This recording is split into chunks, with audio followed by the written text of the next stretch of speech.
एक इंच पीछे नहीं हटता, सीढ़ी पर गोली खा जाता है। तो कांग्रेस के राहुल गांधी ये पूछते हैं कि मोदी जी ने सत्ता जब से संभाली तब से आतंकवाद समाप्त हो गया, और आतंकवादी अब देखते तक भारत की तरफ नहीं है। तालियां बजा करके प्रधानमंत्री का अभिनंदन करिए। हम प्रधानमंत्री बनाने के लिए मुरैना की जनता की श्री राम जानकी की, बाबा पटियावाले की, बाबा पटियावाले की।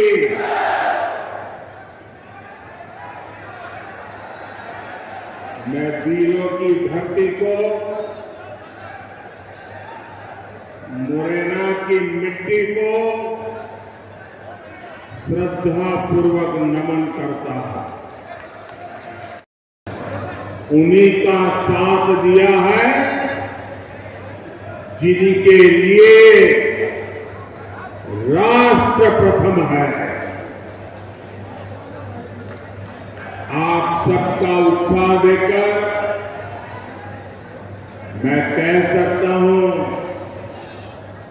कि मुरैना आज भी न अपने संकल्प से डिगा है और न ही कभी डिगेगा।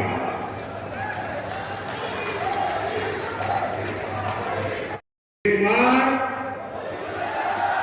फिर एक बार फिर एक बार साथियों, एमपी के लोग जानते हैं कि समस्या से एक बार पीछा छूट जाए तो फिर उस समस्या से दूर ही रहना चाहिए। कांग्रेस पार्टी ऐसी ही विकास विरोधी एक बहुत बड़ी समस्या है। कांग्रेस का वो दौर कैसे भूल सकते हैं। कांग्रेस ने चंबल की पहचान खराब कानून व्यवस्था ऐसे क्षेत्र के तौर पर बना दी थी। पार्वती लिंग परियोजना से सिंचाई की समस्या दूर होगी। पानी की समस्या को दूर करने के लिए हम मुंदरी बांध जैसे प्रोजेक्ट पर काम कर रहे हैं। करीब 2,500 करोड़ रुपए की लागत से बना ग्वालियर श्योपुर रेलवे ट्रैक हो, आधुनिक इंफ्रास्ट्रक्चर के ऐसे अनेक काम इस क्षेत्र की तस्वीर बदल रहे हैं। यहां लेथर पार्क भी विकसित किया जा रहा है। हमारे साथी ज्योतिरादित्य सिंधिया जी की देखरेख में पुरान ग्वालियर को भी मजबूत किया गया है। भाजपा सरकार में हुए विकास को भिंड, मुरैना, ग्वालियर के वो लोग और ज्यादा अनुभव कर रहे हैं। योगदान करें, सबसे ज्यादा मेहनत करें, सबसे ज्यादा समर्पण करें, उसे सबसे पीछे रखो। इसलिए कांग्रेस ने इतने वर्षों तक सेना के जवानों की वन रैंक वन पेंशन जैसी मांग पूरी नहीं होने दी। हमने सरकार बनते ही वन रैंक वन पेंशन को लागू की। अगर एक गोला फेंकते हैं तो 10 तोपें चल जानी चाहिए।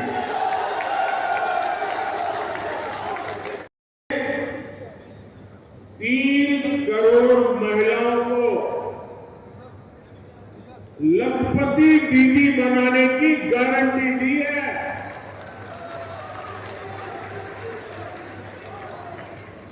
3 करोड़ महिलाएं जब लखपति दीदी बनती है तो उस परिवार की, उस गांव की सारी अर्थव्यवस्था तेज गति से दौड़ने लग जाती है।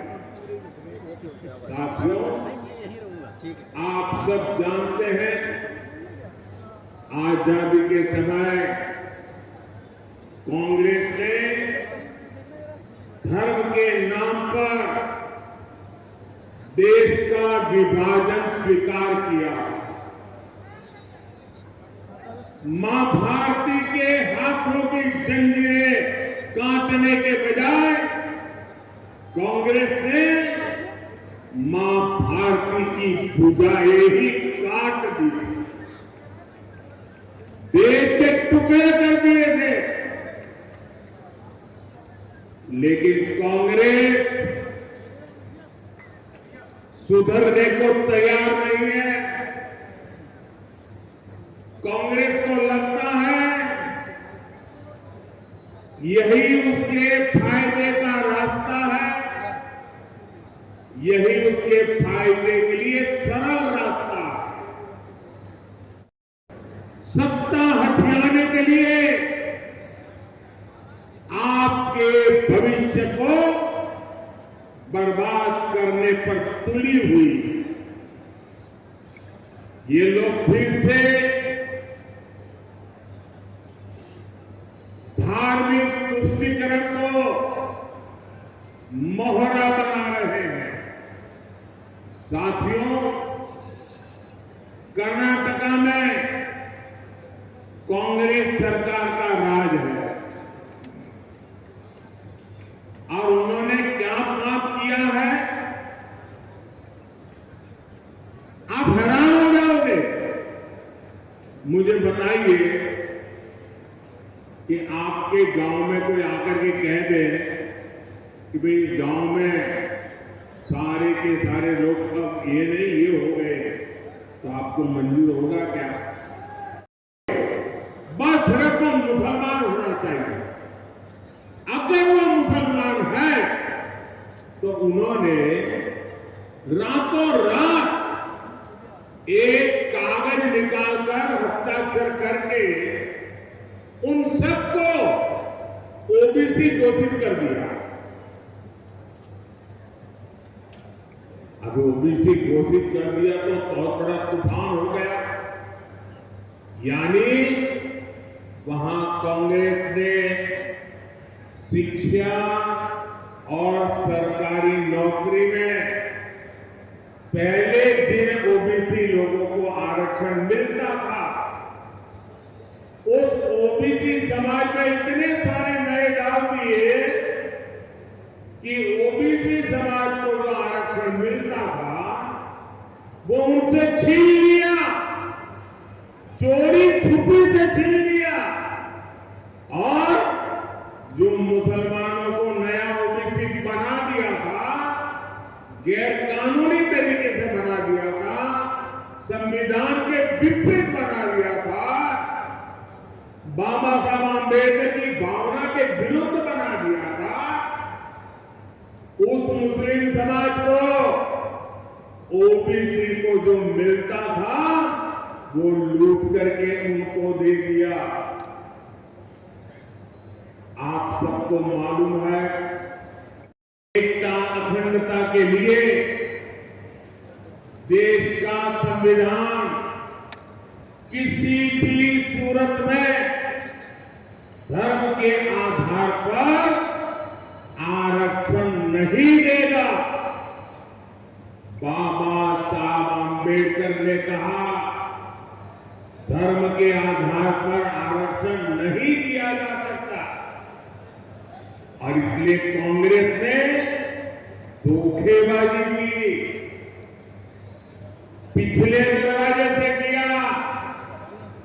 खुद बाबा साहब आंबेडकर की पीठ में छुरा भोंक दिया। लेकिन वोट बैंक और तुष्टीकरण में डूबी कांग्रेस कर्नाटका का यही मॉडल पूरे देश में लागू करना चाहती। साथियों, कांग्रेस दलितों का, पिछड़ों का, आदिवासियों का हक छीनने का षड्यंत्र लंबे समय से कर रही है। इस आदेश को रद्द कर दिया। ये सुप्रीम कोर्ट में गए, लेकिन राहत नहीं मिली।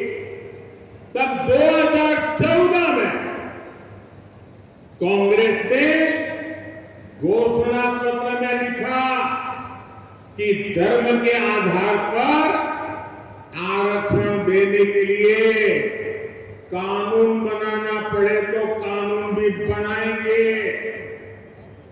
तो 2014 में ओबीसी समाज जग गया, दलित समाज जग गया, आदिवासी समाज जग गया, और उन्होंने तय किया कि ये लोग तो अगर ये करेंगे तो हमारे तो आने वाली पीढ़ियां बर्बाद हो जाएगी, हमारे सपने चूर चूर हो जाएंगे। और उसके बाद इस समाजों ने एक होकर के कांग्रेस के सपनों को मिट्टी में मिला दिया, उनको सत्ता से बाहर कर दिया। फिर भी सुधरने को तैयार नहीं है। अब ये वो जीतकर अपने चहेते वोट बैंक को मजबूत करने के लिए उनके चरणों में देने का मन बना करके बैठी है। आप मुरैना के लोग मुझे बताइए, क्या आप ऐसा पाप होने देंगे? पूरी ताकत से बताइए। उनको जरा डर लगे, ऐसा करिए। क्या ऐसा होने देंगे? ये ओबीसी का हक छीनने वालों को पूरी तरह साफ कर देंगे, चुन चुन करके साफ कर देंगे, हर पोलिंग बूथ में साफ कर देंगे। साथियों, भाजपा सबका साथ, सबका विकास के मंत्र पर चलने वाली पार्टी। भाजपा सरकार अगर जरूरतमंदों को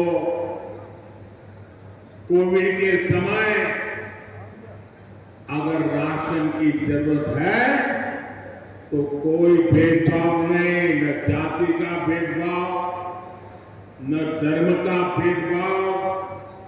जरूरतमंद 80 करोड़ लोगों को मुफ्त राशन देता रहा। क्या कभी आपने कोई शिकायत सुनी है? आपने कभी सुना है? क्या किसी गांव में ने कोई शिकायत सुनी है कि भाई धर्म के आधार पर मुझे मकान नहीं मिला? ऐसा सुना है क्या? यहां भाजपा सरकार है कि नहीं है? दिल्ली में भाजपा सरकार है कि नहीं है? कोई भेदभाव की खबर सुनी है क्या? भाजपा सरकार तो ये सारी सुविधाएं दलितों, पिछड़ों, आदिवासियों और सामान्य वर्ग के गरीबों को नहीं मिलती। कांग्रेस की चले तो गरीब कल्याण की योजनाओं का लाभ भी धर्म के आधार पर देती, क्योंकि कांग्रेस तो डंके की चोट पर यही कहती है कि देश के संसाधनों पर पहला हक मुसलमानों का है। मोदी कहता है देश के संसाधनों पर पहला हक इस देश के गरीबों का है, इस देश के पिछड़ों का है, इस देश के आदिवासियों का है।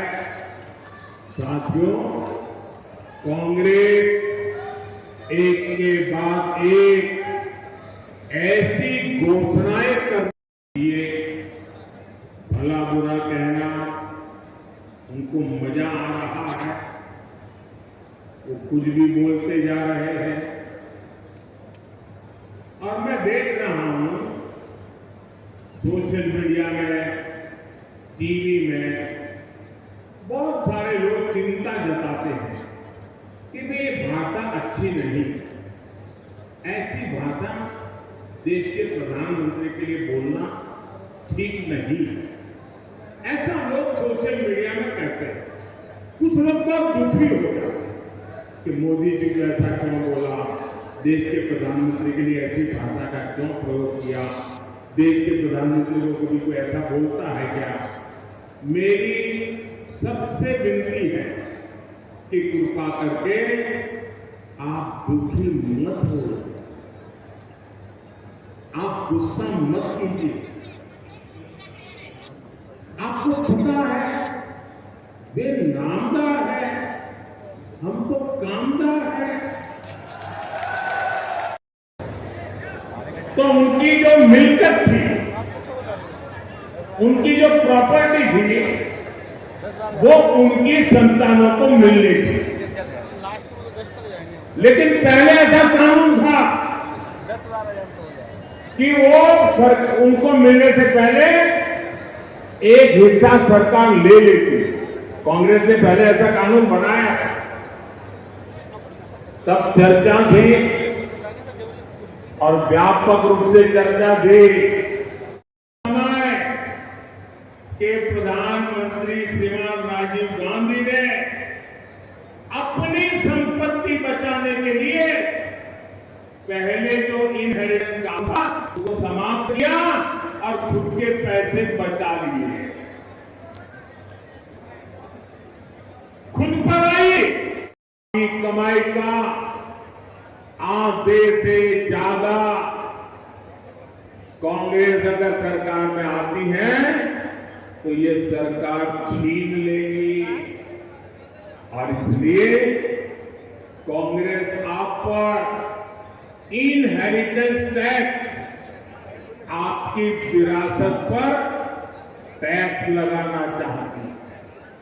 भाई और बहनों, इनहेरिटेंस टैक्स से जुड़े जो तथ्य अब निकलकर सामने आ रहे हैं वो देश की आंखें खोलने वाले हैं। जरा ध्यान से सुना जाए, आप भी ध्यान से सुनिए। तो उनकी जो मिल्कियत थी, उनकी जो प्रॉपर्टी थी, वो उनकी संतानों को मिलनी थी। लेकिन पहले ऐसा कानून था कि वो उनको मिलने से पहले एक हिस्सा सरकार ले लेती। कांग्रेस ने पहले ऐसा कानून बनाया,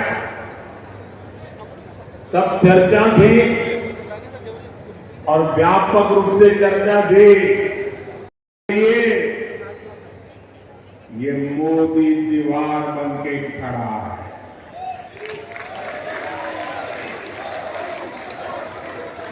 ये गाली गलौज इसलिए हो रहा है क्योंकि मोदी 56 इंच का सीना तान करके खड़ा हो गया। इनके मंसूबे सफल नहीं होंगे इनके मंसूबे सफल नहीं होंगे, ये मोदी की गारंटी है। लेकिन इसमें आपकी भी बड़ी भूमिका। मुरैना से संगठन में मेरे साथ जिन्होंने वर्षों तक काम किया, जब मैं संगठन महासचिव हुआ करता था तब हमारे शिव मंगल जी यहां महासचिव हुआ करते थे। ऐसे मुरैना से हमारे शिव मंगल सिंह जी तोमर, भिंड से हमारी बहन संध्या राय और ग्वालियर से हमारे साथी भरत सिंह कुशवाहा जी 7 मई को इनको जितनी ज्यादा संख्या में वोट मिलेंगे मोदी उतना ही मजबूत होगा। आपका एक एक वोट मोदी को जाएगा। कमल पर आप बटन दबाएंगे, आपका वोट सीधा सीधा मोदी को जाएगा। और इसलिए मोदी आज आपसे आशीर्वाद मांगने आया है। मोदी आपसे कमल के निशान पर बटन दबाने के लिए प्रार्थना करने के लिए आया है।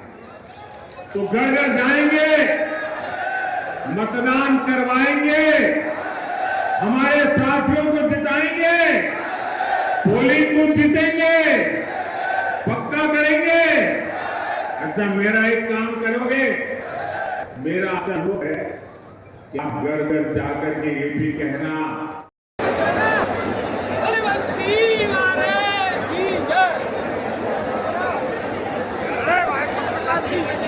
आप इस सभा में बनाने इस सबके लिए एक जनता का बहुत बहुत आभार व्यक्त करता हूँ और सबसे आगे करता हूँ। हमारे दिमाग से प्रत्याशी के ऊपर सिंचाई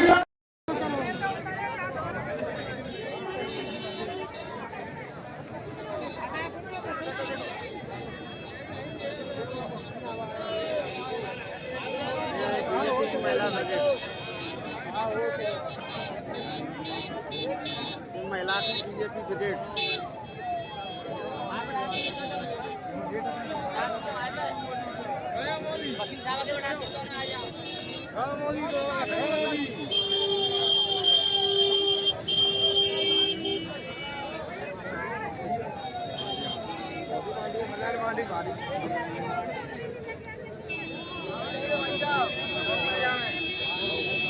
वाली भैया